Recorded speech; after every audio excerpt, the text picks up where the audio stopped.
Hello everyone, and welcome to my new cooking channel. The holidays are here, and it just so happens to be the perfect time for pumpkin pie. Here's one I made following Joshua Wiseman's recipe. It tastes great, and it's pretty simple to make as well. So we're going to start by making the crust, and to do that you're going to combine 2 cups of flour, 1 tablespoon of sugar, and 1 teaspoon of salt. I'm using a food processor here, and I just gave it a couple of pulses to make sure that everything was evenly mixed. From there, you're going to add 2 sticks of cold butter, right out of the fridge and cut into 1/2-inch cubes. Just do your best to keep them all separated from each other. Then, keep pulsing the food processor until the butter's broken down into bits about the size of a pea, maybe a little bit smaller. Just be careful not to overdo it or run the food processor for too long. If you heat up the butter too much, it'll melt into the flour. And those little pockets of butter are important for the crumbly texture in the finished crust. Just until it looks a little something like this. From there, you're going to transfer the mixture into a bowl and have a glass of ice water ready, again to make sure that things stay as cold as possible. You only want to add enough ice water to get things to barely come together. I probably only added a few tablespoons here. It's less than you would think. Also, use a bigger bowl than this. I put this in my smallest prep bowl and pretty much immediately regretted it. But if I had switched to my bigger bowl, then I would have had to do 2 dishes, and that would have been even worse, so, just don't do what I did. Anyways, once you're done, it should look something like this. Try your best to form it into a hockey puck shape about 4 inches across and wrap it in plastic. From there, you can throw it in the fridge for about 20 minutes or so, which should give you enough time to clean up and make the filling.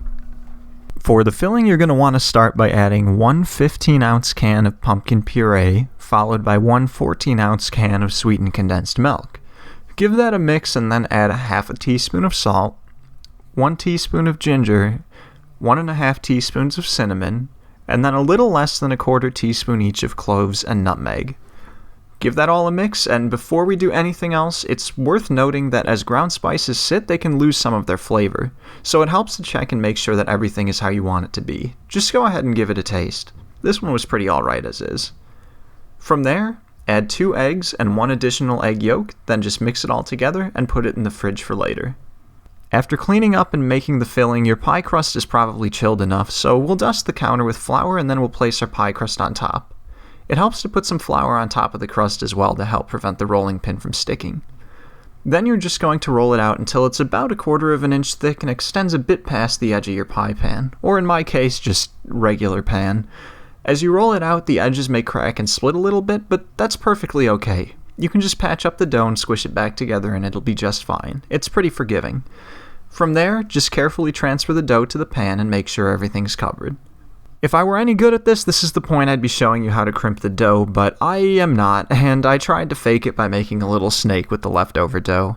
You really want to take your time with this step so that way you're more disappointed when it ends up falling off in the oven. Afterwards, just go ahead and dock the dough by gently tapping the bottom of the crust with a fork, and then place the foil on the inside and fill it with rice or beans to weigh it down. Make sure your oven is heated to 400 degrees and bake the crust for about 15 to 18 minutes.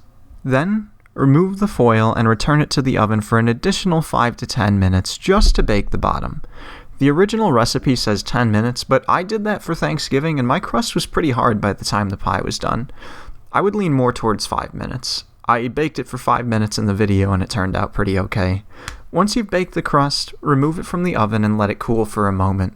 If you notice any holes in the crust at this point, feel free to patch them up with a little paste of flour and water. I did that in the video and it ended up working just fine. Then add your filling. Lower the temperature of the oven to 325 and put the pie in for about an hour, maybe a little bit more. Once it's done, a skewer in the middle should come out clean. The thermometer doesn't show up too great on camera, but the middle was at about 200 degrees.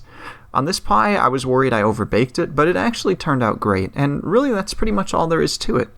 Let me know what you guys think. Hopefully I'll see you all again soon. I really don't know how to end YouTube videos.